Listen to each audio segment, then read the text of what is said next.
Assalamualaikum warahmatullahi wabarakatuh. Selamat pagi, siang, sore, dan malam. Kapanpun Anda menonton video ini, perkenalkan nama saya Ryan Cardiasi dari Universitas Negeri Jakarta, Fakultas Ilmu Pendidikan, Teknologi Pendidikan.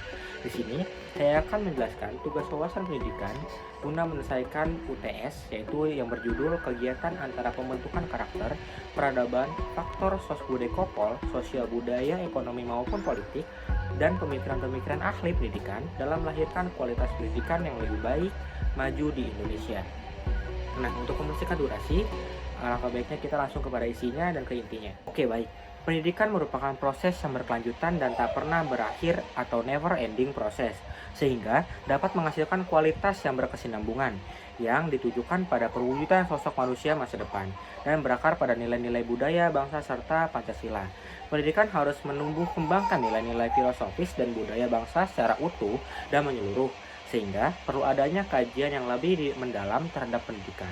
Maka dari itu, pendidikan mulai dipandang secara filsafat yang merujuk pada kejelasan atas landasan pendidikan itu sendiri mulai asa 2012. Nah, di dalam pelaksanaan pendidikan, tentu saja tidak hanya mengedepankan penanaman semata, melainkan penanaman karakter bangsa yang dimaksud juga telah diatur di dalam Undang-Undang Negara Indonesia. Hal ini dilakukan guna memberikan arah terhadap pelaksanaan dan perkembangan pendidikan di Indonesia untuk masa yang akan datang. Dengan demikian, pendidikan di Indonesia dapat memberikan kontribusi yang jelas terhadap masyarakat dan negara Indonesia. Karakter bukan sekedar sebuah kepribadian atau personality, tetapi karakter merupakan kepribadian yang ternilai. Nawanti 2012. Kepribadian menjadi ciri khas, gaya, karakteristik, dan sifat khas dalam diri seseorang yang dibentuk berdasarkan apa yang diterima dari lingkungannya. Misalnya, lingkungan keluarga sejak kecil dan bawaannya sejak lahir, Kusuma 2007. Diibaratkan sebagai kehidupan, karakter merupakan blok granit yang dirancang dan dipahat dengan sangat hati-hati dan tidak dipukul secara sembarangan. Yang akhirnya akan menjadi sebuah mahakarya yang dapat menjadikan puing-puing rusak. Oleh karena itu, karakter orientasinya ke kualitas mental atau moral, kekuatan moral, nama atau reputasi. Hidayatullah 2014. Selain itu, pengertian karakter juga dilontarkan oleh Abdullah Munir dengan makna penggambaran secara implisit maupun eksplisit tingkah laku seseorang dengan melalui penampilan nilai benar atau salah, baik atau buruk, menurut 2016. Nah, dapat disimpulkan bahwa karakter itu berkaitan dengan kekuatan moral yang positif dan bukan konotasi negatif. Individu atau orang berkarakter adalah orang yang mempunyai kualitas moral yang positif.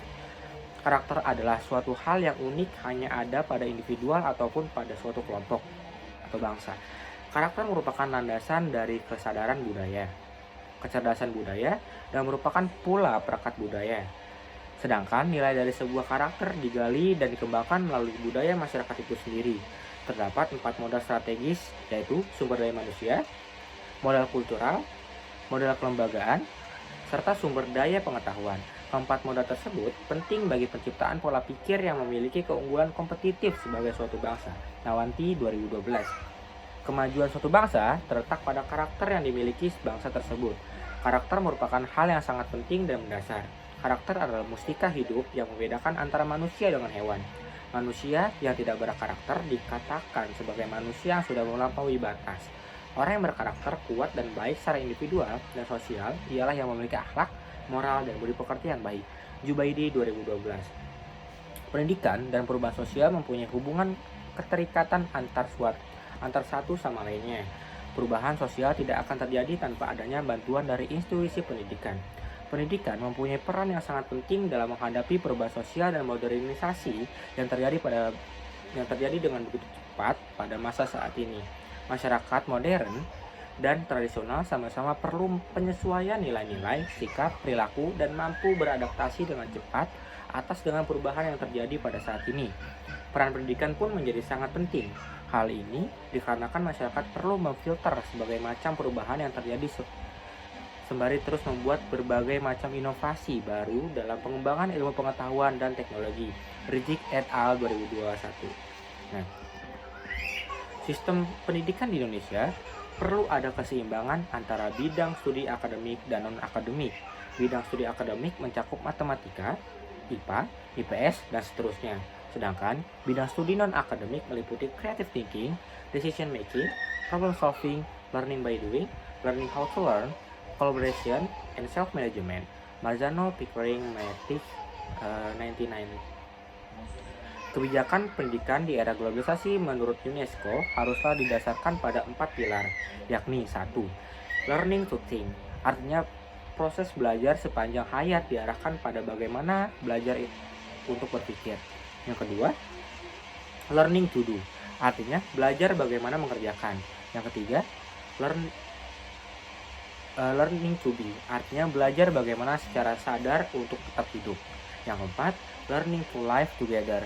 Di informasi saat ini, manusia semakin dekat satu dengan yang lain. Sebab itu, manusia harus belajar untuk dapat hidup bersama secara berdampingan. Runtuweni 2007. Nah, dalam perspektif gagasan tersebut, maka kebijakan pendidikan dan pembelajaran di Indonesia perlu mengembangkan secara progresif, kolaboratif, dan integratif seluruh aspek kemanusiaan peserta didik. Untuk itu, pengembangan mutu pendidikan secara menyeluruh total menjadi tuntutan yang sangat mendesak. Kebijakan sistem pendidikan yang berorientasi kualitas yang menyeluruh dapat ditempuh dengan menerapkan Total Quality Management atau biasa disebut TQM. Edward Deming Benedicta 1982 menegaskan bahwa TQM dalam pendidikan adalah filosofi perbaikan terus-menerus di mana lembaga pendidikan menyediakan seperangkat sarana atau alat untuk memenuhi bahkan melampaui kebutuhan, keinginan, dan harapan pelanggan saat ini dan di masa mendatang. QQM merupakan suatu pendekatan dalam menjalankan usaha yang mencoba untuk memaksimumkan daya saing lembaga pendidikan dan para lulusannya melalui perbaikan terus-menerus atau produk, jasa, manusia, proses, dan lingkungan. Runtuweni 2007. Pendidikan pada hakikatnya adalah proses pematangan kualitas hidup. Melalui proses tersebut diharapkan manusia dapat memahami apa arti dan hakikat hidup serta untuk apa dan bagaimana menjalankan tugas hidup dan kehidupan secara benar.